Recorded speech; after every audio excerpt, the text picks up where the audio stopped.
2009 was a very good year for video games. In fact, Infamous came out in 2009, one of many games that came out that year, and it weighs in at number 95 and our 100 best video games of all time. Hey, take it easy, Lightning Rod. Lots of good memories here. Our buddy Cole McGrath, he's a bike messenger who unfortunately is transporting a bomb one day, and he turns the world upside down and transforms himself into a reluctant superhero.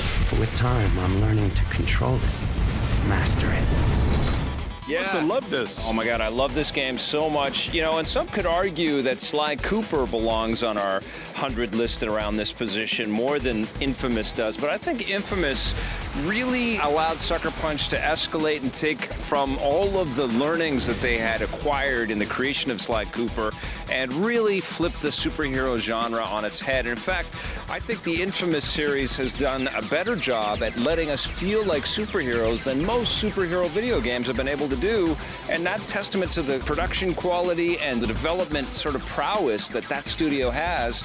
Infamous was a blast, and Infamous 2 was an even stronger, more sensational improvement on a lot of the mechanics and functionality of the very first game. And we've got, obviously, some great looks back at Infamous and Infamous 2 right here. Let's take a look at their first stab at an open world game, Infamous 1, the original Infamous. Yes. I gave it a 10 out of 10.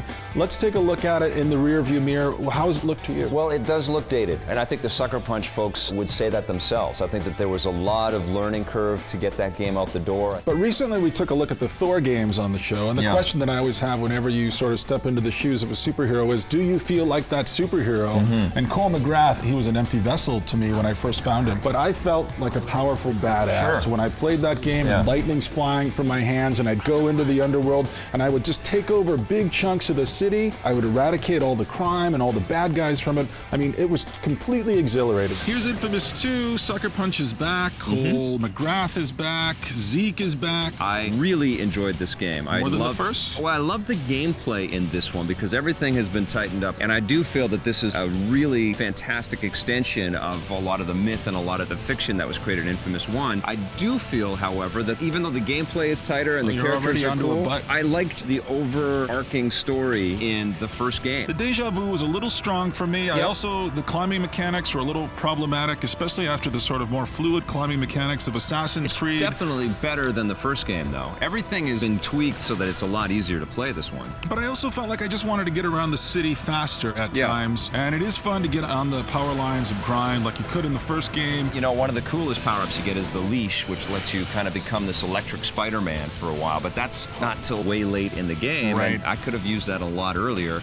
But I did love, like, the superpowers where you're throwing giant tornadoes down the street, or being able to lift up cars and throw them at helicopters and stuff. You just feel like much more of a badass. I love that there's alternate endings with different characters. I dug the abilities of Nix and Quill, but I sure, and hopefully this is part of the DLC, I sure wanted to have those powers as my own. I wanted the ability to fly and bamf into different places. And that I can't do. By the time you reach the end of this game, I'm not sure you're going to want any more. I don't know, man. And that was exactly how I felt at the end of the first game, This game's different than the first game. The first game felt like I was done. And this game, you feel fantastic at the end of the game. That's because there's no filler this time. We've got a shocking second opinion for you today, a little electricity-based humor for you. We're looking at Infamous 2 for the PlayStation 3. Now, you and I took a look at it. Vic and Scott looked at it, liked it well enough, I think. What were your thoughts? What are your initial impressions of Infamous 2? First off, if this is a sequel, how can he still be infamous? He should just be famous. Should he just be famous? We get there, we're gonna be about the 3 B's. That's beer, booze, and mechanical bullets.